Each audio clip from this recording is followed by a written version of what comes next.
कैसे हैं आप सब? मैं आपका मेंटोर और आप देख रहे हैं लर्न इंग्लिश विदाउट रूल्स का एक नया और फ्रेश सेशन। एक बार फिर से आपके सामने उपस्थित हुए हैं, साथ में लेकर के आए हैं द हिंदू एडिटोरियल वोकैबुलरी से कुछ नए शब्द। जी हाँ, पिछले दिन कुछ गड़बड़ी की वजह से एपिसोड अपलोड नहीं कर पाया था, लेकिन अब यहाँ से कोशिश करूंगा कि कंटिन्यू रहेगा। वो एक आवश्यक परिस्थिति थी जिसको टालना मुनासिब नहीं था। चलिए सेशन की शुरुआत करते हैं, लेकिन उससे पहले जो लोग इस चैनल पर नए हैं और वैसे पुराने लोग जिन्होंने अब तक चैनल को सब्सक्राइब नहीं किया है, प्लीज सब्सक्राइब कर लीजिए। बेल आइकन प्रेस करके नोटिफिकेशन कॉल पर रखना नहीं भूलिएगा, ताकि यहाँ से जो वीडियो अपलोड हो उसकी सूचना आपको मिले और कोई भी सेशन मिस ना हो। लाइक और शेयर करने में कंजूसी नहीं कीजिएगा। साथ में सेशन के दौरान मन में अगर कोई आशंका, कोई दुविधा रह जाए तो आप कमेंट में लिख करके मुझे साझा कीजिएगा। कोशिश करेंगे कि आसान से आसान शब्दों में उसका जवाब लेकर अगले ही सेशन में हम आपके सामने उपस्थित हो। चलिए सेशन की शुरुआत करते हैं।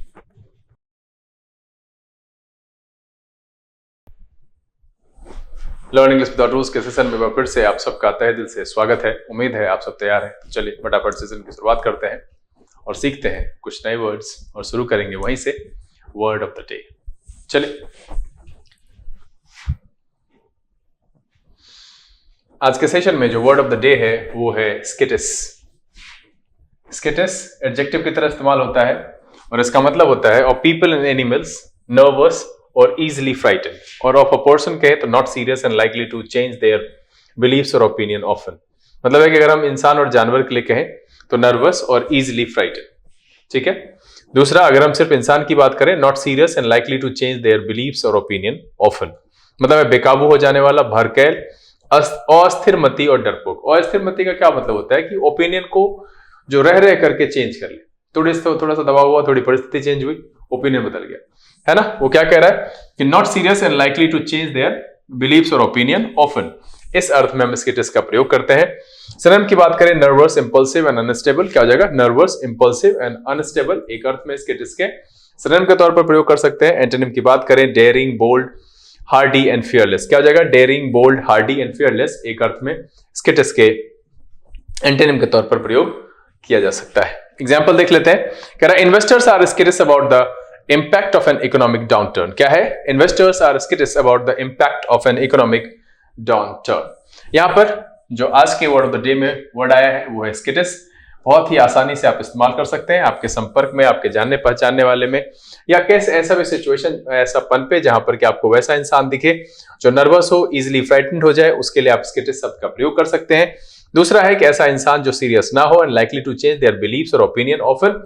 इस अर्थ में जो अस्थिर मति का होता है, भड़कैल होता है, बेकाबू हो जाने वाला होता है, डरपोक होता है, वैसे इंसान के लिए, वैसे जानवरों के लिए भी विशेष करके हम स्किटिस का प्रयोग कर सकते हैं। Investors are skittish about the impact of an economic downturn. चलिए सेशन में आगे बढ़ते हैं और आज के सेशन का जो पहला वर्ड है वो है रैंगल। रैंगल नाउन और वर्ब दोनों तरीके से प्रयोग होता है। इसका मतलब होता है नॉइजी और कॉम्प्लिकेटेड आर्गुमेंट, और to argue often in noisy way, या to take care of or control or move animals, especially large animals such as cows or horses। मतलब है झगड़ा करना या देखभाल करना, है ना। यहां पर जो to take care of or control or move animals especially large animals such as cow or horses, इस अर्थ में देखभाल करने का सेंस आता है। ऐसे a noisy or complicated argument or to argue often in a noisy way, इस अर्थ में हम रैंगल शब्द का प्रयोग करते हैं। सिनोनिम की बात करें, आर्ग्यूमेंट, डिस्प्यूट एंड स्क्वेबल। क्या हो जाएगा? आर्ग्यूमेंट, डिस्प्यूट एंड स्क्वेबल एक अर्थ में रैंगल के सिनोनिम के तौर पर इस्तेमाल कर सकते हैं। एंटोनिम की बात करेंगे, अग्रीमेंट, पीस एंड अकॉर्ड। क्या हो जाएगा? अग्रीमेंट, पीस एंड अकॉर्ड एक अर्थ में रैंगल के एंटोनिम के तौर पर प्रयोग किया जा सकता है। एग्जांपल देख लेते हैं। They had been wrangling with the authorities about parking space। क्या है? They had been wrangling with the authorities about parking space। इस पेज पर जो पहला शब्द है ये सेशन का पहला शब्द भी है। रैंगल का मतलब होता है नॉइजी और कॉम्प्लिकेटेड आर्गुमेंट, और to argue often in a noisy way, या फिर टू टेक केयर ऑफ या कंट्रोल और move animals, especially large animals such as cows और हॉर्सेस। मतलब है झगड़ा करना या देखभाल करना। इस अर्थ में हम रैंगल का प्रयोग करते हैं। चलिए अगला जो शब्द है वो है फेज आउट, और ये एक प्रकार का फ्रेजल वर्ब है।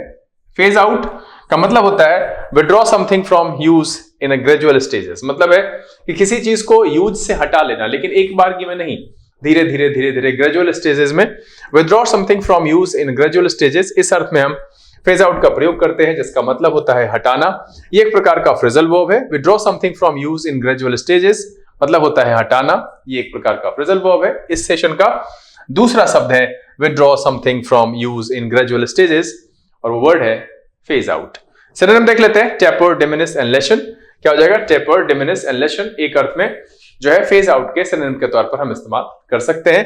एंटोनिम की बात करें, स्टार्ट, एक्सपैंड एंड डेवलप। क्या हो जाएगा? Start, expand and develop. अगर हम किसी चीज को धीरे धीरे खत्म कर रहे हैं तो उसके एंटोनिम के तौर पर हम स्टार्ट, एक्सपैंड एंड डेवलप को रख सकते हैं। यहां पर एग्जांपल देख लेते हैं। The airlines are phasing out any aircraft that is more than 20 years old। क्या है? The airlines are phasing out any aircraft that is more than 20 years old। यहां पर जो दूसरा शब्द है सेशन में, फेज आउट एक फ्रेजल वर्ब है। Withdraw something from use in gradual stages. चलिए अगला जो शब्द है वो है जेस्टेशन। जेस्टेशन नाउन की तरह इस्तेमाल होता है। जेस्टेशन का मतलब होता है the period of development of a child और young animal while it is still inside the mother's body. मतलब है एक गर्भावस्था जो कहते हैं, गर्भकाल जिसमें भ्रूण का विकास होता है, डिफरेंट स्टेप्स को मिला करके जेस्टेशन कहते हैं। या फिर कह सकते हैं the period of development of ideas, thoughts और प्लान्स। किसी भी आइडिया, थॉट और प्लान का जो डेवलपमेंट का क्रम होता है, विकास का काल होता है, विकास क्रम होता है, उसको हम जेस्टेशन कहते हैं। गर्भकाल या विकास प्रक्रिया, इसके लिए हम इस्तेमाल कर सकते हैं जेस्टेशन का। सिनोनिम की बात करें, डेवलपमेंट, इवोल्यूशन एंड जनरेशन। क्या हो जाएगा? डेवलपमेंट, इवोल्यूशन एंड जनरेशन एक अर्थ में इसके सिनोनिम के तौर पर प्रयोग किया जा सकता है। यहां पर आप चाहो तो अवनति काल रख सकते हो। सेशन लिखने के दौरान मेरे ध्यान में नहीं आया है तो मैंने इसको रहने दिया है।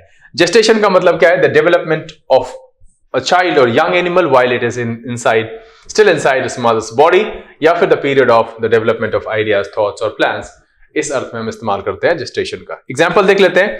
The project had a very long gestation period। क्या है? The project had a very long gestation period। इस पेज पर जो पहला शब्द है वो है जेस्टेशन, मतलब होता है the development of a child or young animal while it is still inside its mother's body, या फिर the development of ideas, thoughts और plans।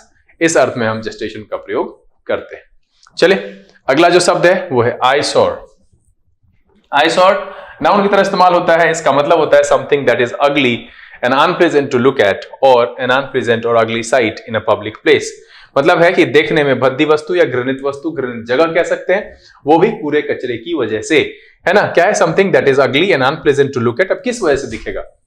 अनटाइडी होने की वजह से, अफरा तफरी होने की वजह से, मेसी होने की वजह से। तो यहां पर क्या है? Something that is ugly and unpleasant to look at और एन अनप्लेजेंट और ugly sight in a public place.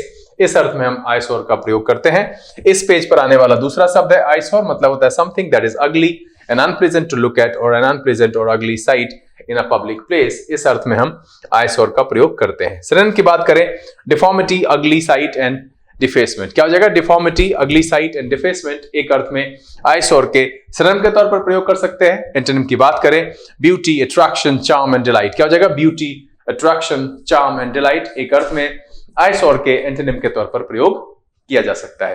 तो यहां पर जो दूसरा शब्द है वो है आईसोर, एक प्रकार का नाउन है। Something that is ugly and unpleasant to look at या एन अनप्लेजेंट और ugly sight in a public place, मतलब है देखने में घृणित वस्तु, भद्दी वस्तु या भद्दी जगह। इसके लिए हम इस अर्थ में हम आईसोर का प्रयोग करते हैं। फटाफट एग्जांपल देख लेते हैं। कह रहा they think the new library building is an आईसोर। क्या है? They think the new library building is an आईसोर। चलिए अगला जो शब्द है वो है लिटर। लिटर नाउन और वर्ब दोनों तरीके से इस्तेमाल होता है। इसका मतलब होता है pieces of papers, rubbish, paper, rubbish etcetera that are left in a public place और all the young animals that are born to one mother at the same time, उसको भी लिटर कहते हैं। या to spread across an area और place untidily. ठीक है, noun और वर्ब दोनों तरीके से इस्तेमाल होता है। यहां पर क्या है? Pieces of paper, rubbish etcetera that are left in a public place, इस अर्थ में भी कहते हैं लिटर। या फिर all the young animals that are born to one mother at the same time, इस अर्थ में भी कहते हैं लिटर। या फिर to spread across an area और प्लेस अनटाइडी, उस अर्थ के लिए भी हम लिटर का प्रयोग करते हैं। मतलब क्या है? मतलब है कूड़ा करकट, बिखेरना, कचरा फैलाना, एक साथ पैदा हुए बच्चे। इस अर्थ में हम बिखेरना के अर्थ में भी लिटर का प्रयोग करते हैं। सिनोनिम की बात करें, garbage, debris, trash and rubbish. क्या हो जाएगा? Garbage, debris, trash and rubbish एक अर्थ में लिटर के सिनोनिम के तौर पर इस्तेमाल कर सकते हैं। एंटोनिम की बात करें, treasure, pearl, gem, trove and prize. क्या हो जाएगा? Treasure, pearl, gem, trove and prize एक अर्थ में लेटर के एंटोनिम के तौर पर प्रयोग किया जा सकता है। सेशन में इस पेज पर जो पहला शब्द है वो है लिटर, मतलब होता है pieces of paper, rubbish etcetera that are left in a public place, और all the young animals that are born to one mother at the same time, या फिर to spread across an area और place untidy is untidily, है ना, इस अर्थ में हम यूज करते हैं लिटर का। एग्जाम्पल देख लेते हैं। The park was littered with bottles and cans after the concert। क्या है? The park was littered with bottles and cans after the concert। concert के बाद क्या हो गया? पूरा पार्क littered हो गया, किस चीज से? bottles and cans से। चले अगला जो शब्द है वो है belligerent। belligerent एडजेक्टिव की तरह इस्तेमाल होता है और इसका मतलब होता है unfriendly and aggressive. About a country अगर कहें तो fighting in a war, Ukraine को कह सकते हैं belligerent, रूस को कह सकते हैं belligerent। क्या है? अबाउट अ कंट्री, अगर हम कंट्री की बात करें, अगर कंट्री के लिए इस्तेमाल करें, यूज्ड अबाउट अ कंट्री तो फाइटिंग अ वॉर, या फिर ऐसे कहेंगे तो अनफ्रेंडली एंड अग्रेसिव, इस अर्थ में हम belligerent का इस्तेमाल करते हैं। शत्रुता और आक्रामक, लड़ाका या युद्धरत देश, शत्रुता और आक्रामक या लड़ाका या युद्धरत देश, इस अर्थ में belligerent का प्रयोग करते हैं। सिनोनिम की बात करें, हॉस्टाइल, अग्रेसिव एंड पग्नेशियस। क्या हो जाएगा? हॉस्टाइल, अग्रेसिव एंड पग्नेशियस एक अर्थ में belligerent के सिनोनिम के तौर पर इस्तेमाल करेंगे। एंटोनिम की बात करें, फ्रेंडली, पीसफुल एंड बेनेवोलेंट। क्या हो जाएगा? फ्रेंडली, पीसफुल एंड बेनेवोलेंट एक अर्थ में belligerent के एंटोनिम के तौर पर प्रयोग किया जा सकता है। एग्जाम्पल देख लेते हैं। She was so belligerent that I have given up trying to explain। क्या है? She was so belligerent that I have given up trying to explain। इस पेज पर जो दूसरा शब्द है वो है belligerent, मतलब होता है अनफ्रेंडली एंड एग्रेसिव, या फिर अबाउट अ कंट्री अगर हम यूज करें इसको तो होता है fighting in a war. Unfriendly and aggressive, fighting in a war, ये दो सेंस है। इस अर्थ में हम belligerent का प्रयोग करते हैं। सिनोनिम की बात की, हॉस्टाइल, एग्रेसिव एंड पग्नेशियस। एंटोनिम हो गया friendly, peaceful and benevolent. Example है, She was so belligerent that I have gave up trying to explain। चलिए अगला जो शब्द है वो है balk। balk वर्ब की तरह प्रयोग होता है। इसका मतलब होता है to be unwilling to do something or become involved in something because it is difficult। मतलब किसी चीज को करने में unwilling होना या उसमें इन्वॉल्व होने में unwilling होना क्योंकि वो डिफिकल्ट है, डेंजरस है। to stop suddenly and refuse to jump a fence etc, मतलब ठिठक जाने के सेंस में, और किसी फेंस को या किसी जगह पर कूदने से रुक जाना, रिफ्यूज कर देना, कूदने से ठुकरा देना, तो उस अर्थ में भी हम balk का प्रयोग करते हैं। इसका दूसरा आप जो है BALK ब्रिटिश में जो यूज कर सकते हैं, यू हटा करके भी यूज कर सकते हैं, कोई दिक्कत नहीं है। तो क्या कह रहा है? टू, यहां पर 2 बार टू है, इसको हटा लीजिएगा। To be unwilling to do something और become involved in something because it is difficult और डेंजरस, ये उसमें हम अनविलिंग है, इच्छा जाहिर नहीं करते हैं, इच्छा नहीं होती। क्यों भैया? उसमें इन्वॉल्व है क्योंकि वो डिफिकल्ट है और डेंजरस है। यहाँ पर बहुत सारे बच्चे हैं जो ये सोच करके इस सेशन में यही वाला balk वाला व्यवहार करते हैं, है ना, कि भाई हम डिफिकल्ट है, मेरे से नहीं होगा। तो सर शुरुआत में ना हर चीज डिफिकल्ट होती है, आपको शुरू करना पड़ता है। मैंने भी जब एडिटोरियल शुरू किया था तो मुझे लग रहा था पता नहीं कैसे करूंगा, हो पाएगा, पर डे इतना काम रहता है, क्लासेस रहते हैं, पेपर पढ़ पाएंगे नहीं पढ़ पाएंगे। पर देखो धीरे धीरे अब ऐसा हो गया कि मैं रेगुलर लेके आ रहा हूँ, प्रत्येक दिन उपस्थित हो जाता हूँ और आपके कांधे पर बेताल की तरह सवार जाता हूँ, नहीं करो करो करना है। और मैं तो थेथर की तरह क्लास में बोलता हूँ। कुछ बच्चे तो नाराज भी होंगे मेरे से, यार हद मास्टर है यार, इसको क्या मतलब है मेरी जिंदगी से, पढ़ाओ तुम जाओ यार। तो देखो बच्चे, मेरा इसमें कोई ना पर्सनल बेनिफिट नहीं है, बट मैं आपके लिए बोलता हूँ। मुझे बहुत बुरा लगता है कि आप लंबे समय तक मेहनत कर रहे हो, घर से दूर रह रहे हो और आपको जो चाहिए वो नहीं मिल रहा है। तो एक बार सच्ची लगन और निष्ठा से जो है फोड़ डालना है और उस पार जाकर के जितनी अय्यासी और मस्ती करनी है करो, किसने रोका है। बस वो कर लो जो करना चाहिए, मतलब है पढ़ाई करो, बहुत जरूरी है। और लाइफ ना कंप्लीटली अनप्रेडिक्टेबल है। इन दिनों मैंने जो देखा है और लाइफ को लेकर के जो मेरा पर्सपेक्टिव है वो टोटली चेंज हो चुका है। भाई ये कभी भी कुछ हो सकता है, तो बस एंजॉय कर लो, पढ़ लो, जो काम करना है, जो जिम्मेदारी दी गई है उसमें सफलतापूर्वक उसका निर्वहन कर लो। इससे ज्यादा क्या हो सकता है? ये बहुत बेहतरीन चीज है। चलो, balk का मतलब होता है to be unwilling to do something और become involved in something because it is difficult और डेंजरस। या फिर कह रहा है to stop suddenly and refuse to jump a fence, मतलब ठिठक जाना और फेंस को कूदने से मना कर देना। मतलब घोड़े के लिए कह सकते हो, जो है उसको घुड़सवारी में जब उसको ऐसा करे तो वो अगर रुक जाए तो उसके लिए भी हम balk शब्द का प्रयोग करते हैं।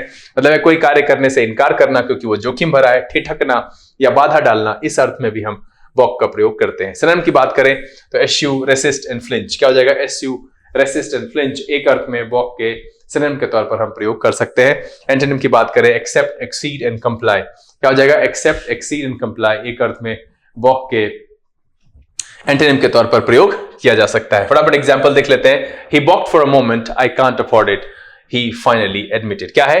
he balked for a moment, I can't afford it, he finally admitted। इस पेज पर जो आने वाला पहला शब्द है वो है balk, मतलब होता है to be unwilling to do something or become involved in something because it is difficult, dangerous, etc. or to stop suddenly and refuse to jump a fence। मतलब है कि कोई कार्य करने से इनकार करना क्योंकि वो जोखिम भरा है, ठिठकना या बाधा डालना, इस अर्थ में हम balk का प्रयोग करते हैं। चलिए, थ्रेडबेयर एडजेक्टिव की तरह इस्तेमाल होता है और इसका मतलब होता है यूज्ड अबाउट मटेरियल और क्लोथ्स के लिए इस्तेमाल होता है ओल्ड एंड वेरी थिन, है ना। ओल्ड एंड वेरी थिन मतलब है फटे पुराने, तार या घिसे पिटे सामान या कपड़ा, इसके लिए इस्तेमाल करते हैं। Used about material and clothes, threadbare का मतलब होता है घिसा पिटा, फटा चिटा, पुराना कपड़ा, पुराना सामान, उस अर्थ में हम थ्रेडबेयर का प्रयोग करते हैं। सिनोनिम की बात करें, टैटर्ड, रैगेड एंड सबी। क्या हो जाएगा? टैटर्ड, रैगेड एंड सबी एक अर्थ में थ्रेडबेयर के सिनोनिम के तौर पर इस्तेमाल करेंगे। एंटोनिम की बात करें, new, unused, spin and span. क्या हो जाएगा? New, unused, spin and span एक अर्थ में थ्रेडबेयर के एंटोनिम के तौर पर प्रयोग कर सकते हैं। इस पेज पर जो आने वाला दूसरा शब्द है वो है थ्रेडबेयर। इसका मतलब होता है यूज्ड अबाउट मटेरियल और क्लॉथ्स अगर हम करें तो ओल्ड एंड वेरी थिन, मतलब है फटा पुराना, घिसा पिटा, तार, इस अर्थ में हम थ्रेडबेयर का प्रयोग करते हैं। सिनोनिम की बात करें, टैटर्ड, रैगेड, सबी, और एंटोनिम की बात करें, new, unused, spin and span, इस अर्थ में हम थ्रेडबेयर का इस्तेमाल करते हैं। एग्जाम्पल देख लेते हैं। कह रहा है हर clothes were faded and threadbare. क्या है? हर clothes were faded and threadbare. चलिए, अगला जो शब्द है वो है लेमेंट। लेमेंट नाउन और वर्ब दोनों तरीके से इस्तेमाल होता है। लेमेंट का मतलब होता है to express sadness and regret about something, मतलब है कहीं पर एक्सप्रेस करना, क्या? सैडनेस और रिग्रेट किसी चीज को लेकर के, या फिर an expression of sadness over something, a complaint कह सकते हैं, या फिर अ सॉन्ग, पोएम और other piece of writing that expresses sadness about someone's death. Lament का मतलब यह भी होता है कोई सॉन्ग, कोई पोएम या कोई पीस ऑफ राइटिंग जो कि एक सैडनेस एक्सप्रेस करे किसी के देहांत होने पर, उस अर्थ में भी हम लेमेंट का प्रयोग करते हैं। इस पेज पर आने वाला पहला शब्द है लेमेंट, मतलब होता है to express sadness and regret about something, an expression of sadness over something, या फिर अ कंप्लेंट कह सकते हैं, अ सॉन्ग, अ पोएम और other piece of writing that express sadness about someone's death, इस अर्थ में हम लेमेंट का प्रयोग करते हैं। शोक प्रकट करना, विलाप करना, या विलाप भी कह सकते हैं और शोक गीत भी कह सकते हैं, है ना। मतलब ऐसा कोई पोइट्री, ऐसा कोई गीत जो ये एक्सप्रेस करे कि भाई किसी के लिए, मृत्यु के लिए, जो उदासी एक्सप्रेस करने के लिए, सैडनेस एक्सप्रेस के लिए इस्तेमाल करते हैं, उस जगह पर भी हम लेमेंट का प्रयोग कर सकते हैं। सिनोनिम की बात करें, मॉर्न, सोरो, वेल एंड हॉल। क्या हो जाएगा? मॉर्न, सोरो, वेल एंड हॉल एक अर्थ में लेमेंट के सिनोनिम के तौर पर इस्तेमाल करेंगे। एंटोनिम की बात करें, Joy, delight, rejoice and exalt. क्या हो जाएगा? Joy, delight, rejoice and exalt एक अर्थ में लेमेंट के एंटोनिम के तौर पर हम प्रयोग कर सकते हैं। एग्जाम्पल देख लेते हैं। There have been a report of mass, नहीं, ये गड़बड़ है, यहां पर ये इसका नहीं होगा, ठीक है।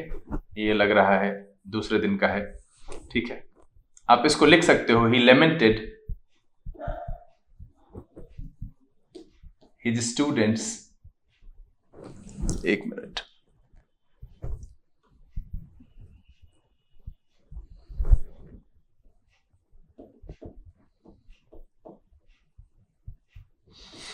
his students' lack of interest in English। क्या है? He lamented his students' lack of interest in English। तो यहां पर जो लेमेंट शब्द है इसका मतलब होता है शोक प्रकट करना, विलाप करना या दुख जाहिर करना। क्या है? टू एक्सप्रेस सैडनेस, है ना, उदासी जाहिर करना। तो क्या कह रहा है कि he lamented his students, lack of students में एपोस्ट्रोफी है इधर, या नहीं, एक मिनट,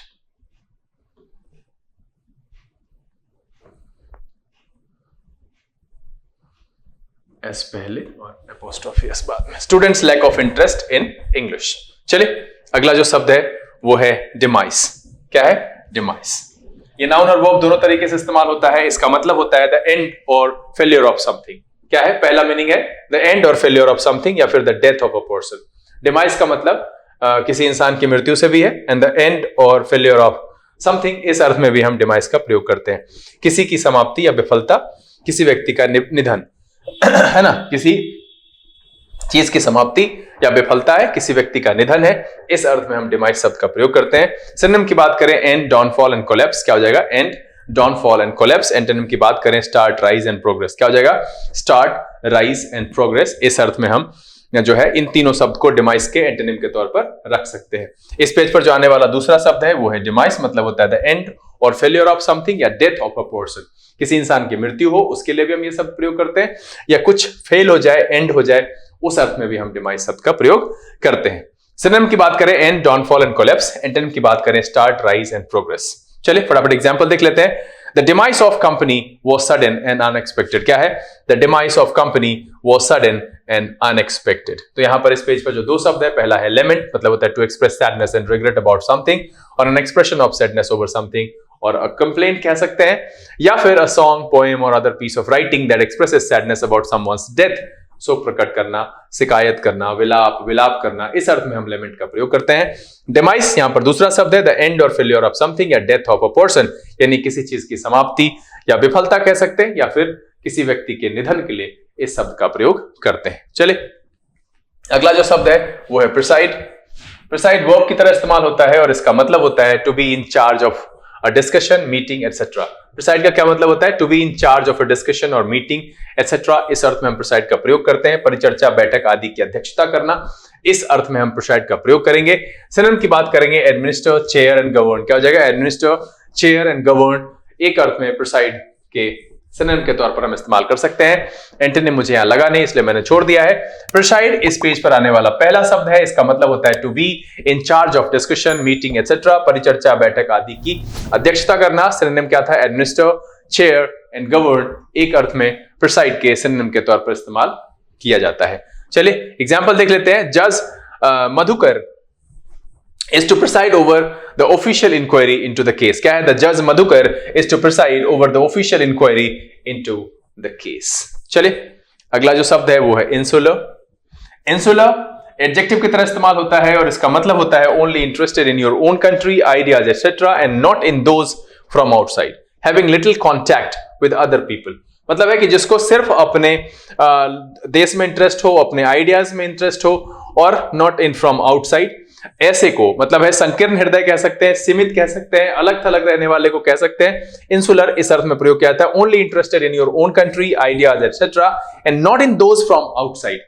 जो वहां से आपके देश से आउटसाइड के हैं उसमें आप इंटरेस्टेड ना हो। Having little contact with other people, इस अर्थ में हम इंसुलर शब्द का प्रयोग करते हैं। सिनोनिम की बात करें नैरो, प्रेजुडिस्ड एंड पैरोकियल, क्या हो जाएगा? Narrow, prejudiced and parochial. एक अर्थ में इंसुलर के सिनोनिम के तौर पर प्रयोग कर सकते हैं। एंटोनिम की बात करें लिबरल, कॉस्मोपॉलिटन एंड वर्ल्डली, क्या हो जाएगा? Liberal, cosmopolitan and worldly. एक अर्थ में इंसुलर के एंटोनिम के तौर पर प्रयोग किया जा सकता है। एग्जाम्पल देख लेते हैं। The British are often accused of being insular. The British are often accused of being insular. यहां पर भी इस पेज पर दो शब्द आया जिसमें से दूसरा शब्द था insular. Only interested in your own country, ideas etcetera, and not in those from outside, और having little contact with other people, मतलब है संकीर्ण हृदय, सीमित या अलग थलग। इस अर्थ में हम इसको यूज करते हैं इंसुलर का। पहला जो शब्द था वो था preside, to be in charge of a discussion, meeting etcetera, बैठक, परिचर्चा आदि की अध्यक्षता करना। इस अर्थ में हम प्रिसाइड का प्रयोग करेंगे। चलिए अगला जो शब्द है वो है जेनोफोबिया। जेनोफोबिया नाउन की तरह इस्तेमाल होता है और ये मुझे लगता है कि मैंने इससे पहले भी कराया है। प्लेलिस्ट में आप जाइएगा चैनल पर, तो वहां पर एक एपिसोड है OWS, वन वर्ड सब्स्टिट्यूशन का, जिसमें कि मुझे लगता है 45-46 एपिसोड है, और जहां पर इस तरह के कई सारे फोबिया और कई सारे अलग अतरंगी वर्ड्स की चर्चा की है। वो भी आपके क्लोज टेस्ट और आरसी के दृष्टि से बहुत इंपॉर्टेंट है। वैसे भी एसएससी के डिफरेंट एग्जामिनेशंस में वन वर्ड सब्स्टिट्यूशन से सवाल पूछा जाता है। तो मैं यहाँ पर करा तो नहीं रहा हूं, लेकिन वहां 10 मिनट 12 मिनट का एक छोटा सा एपिसोड होता है जहां पर कि 5 क्वेश्चन मैं एमसीक्यूज के तौर पर रखा हूं, और उसमें एक क्वेश्चन होता है, 4 ऑप्शन होते हैं, तो टोटल मिला करके जो है 25 जो होते हैं वर्ड्स होते हैं। आपको टोटल लाभ वहां से 10-15 वर्ड्स का होगा। तो मुझे लगता है कि इसके अलावा आपको बीच में गैप में उसको भी करना चाहिए, और वो कहीं ना कहीं आपके लिए बहुत फायदेमंद होगा। डायरेक्ट क्वेश्चन है, कई सारे एग्जाम में से 2-3 जरूर पूछता है उससे, और अगर मेन एग्जामिनेशन तो 5 तक भी उसकी संख्या जाती है। और वैसे भी समझने और राइटिंग की दृष्टि से ये सारे शब्द जो होते हैं वो बहुत इंपॉर्टेंट होते हैं। तो यहाँ पर जो जेनोफोबिया है इसका मतलब है फियर और hatred of foreign people and cultures. मतलब क्या है कि विदेशी समाज और संस्कृति के प्रति जो भय या घृणा का भाव होता है, विदेशी द्वेष होता है, उस अर्थ में हम xenophobia का प्रयोग करते हैं, a fear or hatred of foreign people and cultures। Synonym देख लेते हैं, चौविनिज्म and jingoism.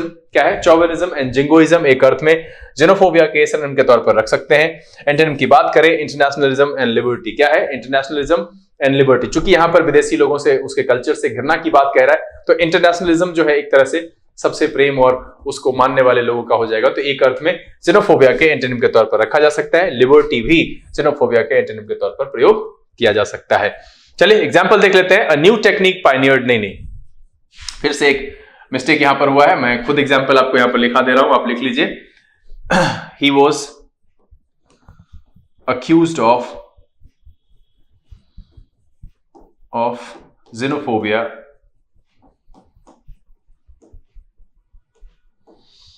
in his work। क्या हो जाएगा? He was accused of xenophobia in his work। तो इस पेज पर जो आने वाला पहला शब्द है वो है xenophobia, a fear or hatred of foreign people and cultures। इस अर्थ में हम xenophobia का प्रयोग करते हैं, विदेशी समाज और संस्कृति के प्रति भय या घृणा का भाव, विदेशी द्वेष, इस अर्थ में xenophobia का प्रयोग किया जाता है। He was accused of xenophobia in his work। चलिए अगला जो शब्द है वो है jostle। jostle एक वर्ब की तरह प्रयोग होता है और इसका मतलब होता है to push hard against somebody in a crowd। क्या है? to push hard against somebody in a crowd मतलब है धक्का देना या धकेलना। इस अर्थ में हम jostle का प्रयोग करते हैं। सिनोनिम की बात करें, hustle, scramble and shove। क्या हो जाएगा? hustle, scramble and shove एक अर्थ में jostle के सिनोनिम के तौर पर इस्तेमाल करेंगे। lull, slow down and hinder। क्या हो जाएगा? lull, slow down and hinder एक अर्थ में jostle के एंटोनिम के तौर पर प्रयोग किया जा सकता है। इस पेज पर जो आने वाला दूसरा शब्द है वो है jostle, to push hard against somebody in a crowd धक्का देना या धकेलना। इस अर्थ में हम jostle का प्रयोग करते हैं। एग्जाम्पल देख लेते हैं। कह रहा, the visiting president was jostled by angry demonstrators। क्या है? the visiting president was jostled by angry demonstrators। यहां पर इस पेज पर दो शब्द है, xenophobia, fear or hatred of foreign people and cultures, विदेशी समाज और संस्कृति के प्रति भय या घृणा का भाव। इस अर्थ में हम jostle का, ये xenophobia का प्रयोग करते हैं। और दूसरा शब्द जो है इस पेज पर वो है jostle। jostle verb की तरह प्रयोग होता है, इसका मतलब है to push hard against somebody in a crowd मतलब है धक्का देना या धकेलना। The visiting president was jostled by angry demonstrators। चलिए अगला और इस सेशन का जो आखिरी शब्द, आखिरी नहीं एक और शब्द, सेकंड लास्ट शब्द होगा ये resentful। ये एक एडजेक्टिव की तरह इस्तेमाल होता है और इसका मतलब होता है feeling bitter or angry about something that you think is unfair।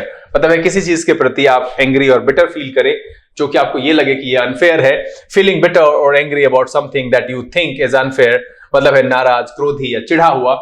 इस अर्थ में हम रिसेंटफुल का प्रयोग करते हैं। सिनोनिम की बात करें, एंग्री, सिनिकल एंड रैंकरस। क्या हो जाएगा? एंग्री, सिनिकल एंड रैंकरस एक अर्थ में रिसेंटफुल के सिनोनिम के तौर पर हम इस्तेमाल कर सकते हैं। एंटोनिम की बात करें, warm, sweet, gentle and kind. क्या हो जाएगा? Warm, sweet, gentle and kind एक अर्थ में रिसेंटफुल के एंटोनिम के तौर पर प्रयोग किया जा सकता है। इस पेज पर जो पहला शब्द है वो है रिसेंटफुल, मतलब होता है फीलिंग बिटर और angry about something that you think is unfair मतलब है नाराज, क्रोधी और चिढ़ा हुआ। इस अर्थ में हम रिसेंटफुल का प्रयोग करते हैं। सिनोनिम क्या है? Angry, cynical, rancorous and antonym है warm, sweet, gentle and kind. Example देख लेते हैं। She was resentful at having being left out of the team. क्या है? She was resentful at having been left out of the team. इस page पर जो पहला शब्द है वो है रिसेंटफुल, फीलिंग बिटर और angry about something that you think is unfair मतलब है नाराज, चिढ़ा हुआ, क्रोधी। इस अर्थ में हम इसका प्रयोग करते हैं। चलिए सेशन का आखिरी और अगला शब्द है डोरमेंट। बहुत कॉमनली यूज्ड है, जानते होंगे, एडजेक्टिव की तरह इस्तेमाल होता है। मतलब होता है something that is dormant is not active और growing but has the ability to be active at a later time. मतलब है कुछ भी ऐसा अगर डोरमेंट है तो मतलब है कि वो एक्टिव नहीं है, ग्रोइंग नहीं है, लेकिन उसमें एक कैपेसिटी है कि वो आगे एक्टिव हो जाए बाद आने वाले समय में। मतलब है नहीं, यहां इसका सेंस है निष्क्रिय के अर्थ में। क्या है? निष्क्रिय के अर्थ में इसको प्रयोग कर सकते हैं। जी हाँ, निष्क्रिय कर सकते हैं। ये ऐसा सुसुप्त कह सकते हैं, इसको निष्क्रिय भी कह सकते हैं, सुसुप्त कह सकते हैं, जो अभी सोया हुआ है बट उसके उग्र होने और जागने की आशंका है। Something that is dormant is not active और growing but has ability to be active the later time. Synonym की बात करें, stagnant, torpid, inert and comatose. क्या हो जाएगा? Stagnant, torpid, inert and comatose एक अर्थ में डोरमेंट के सिनोनिम के तौर पर प्रयोग करेंगे। एंटोनिम की बात करें, awake, active, conscious, alert and lively. क्या हो जाएगा? Awake, active, conscious, alert and lively एक अर्थ में डोरमेंट के एंटोनिम के तौर पर प्रयोग किया जा सकता है। देखिए इसकी हिंदी में आप निष्क्रिय तो मैंने कह ही दिया, सुसुप्त भी रख सकते हैं। सुसुप्त ये ज्वालामुखी का प्रकार है, आपको पता होगा सुसुप्त ज्वालामुखी होता है जो कि अभी एक्टिव नहीं है बट उसमें संभावना है कि वो आगे एक्टिव हो जाए. Something that is dormant is not active और growing but has the ability to be active at the later time. मतलब है निष्क्रिय और सुसुप्त. सिनोनिम की बात करें stagnant, torpid, inert and comatose. And antonym की बात करें awake, active, conscious, alert and lively. एक अर्थ में डोर्मेंट के एंटोनिम के तौर पर हम प्रयोग कर सकते हैं. एग्जाम्पल देख लेते हैं. The long dormant volcano has recently shown of erupting. क्या है? The long dormant volcano has recently shown of erupting. तो यहां पर इस पेज पर दो शब्द, रिसेंटफुल पहला, फीलिंग बिटर और angry about something that you think is unfair, and दूसरा मतलब नाराज, क्रोधी और चिढ़ा हुआ. दूसरा है dormant, something that is dormant is not active और growing but has the ability to be active at the later time. मतलब है सुसुप्त या निष्क्रिय. इस अर्थ में हम डोर्मेंट का प्रयोग करते हैं. The long dormant volcano has recently shown of erupting. उम्मीद है कि इस सेशन में 16 शब्द और एक वर्ड ऑफ द डे, कुल मिलाकर के जो 17 शब्द आपके सामने रखे गए, सबके सब नए थे. पढ़ करके आपको मजा आया और ये सेशन पसंद आया. अगर ये वीडियो अच्छा लगा आप इसको लाइक कर दीजिए. अब तक चैनल सब्सक्राइब नहीं किया है तो प्लीज सब्सक्राइब कर लीजिए. बेल आइकन प्रेस करके नोटिफिकेशन को ऑल पर रखना नहीं भूलेगा. अगर मन में कोई आशंका रह गई है, कुछ पूछना चाहते हैं तो कमेंट में आप मेरे साथ साझा जरूर करें. झिझकने की जरूरत नहीं है. बहरहाल समय यहां से विदा लेने का. बहुत जल्द इस तरह के एपिसोड के साथ फिर आपके सामने उपस्थित होंगे. तब तक के लिए आप घर में रहिए, अपना और अपने परिवारजनों का ख्याल रखिए, खुश रहिए, मस्त रहिए, लेकिन पढ़ते लिखते जरूर रहिएगा. लर्निंग विदाउट रूल्स सीजन से this is B K Singh signing off. Keep reading, keep practising. Thank you. God bless you.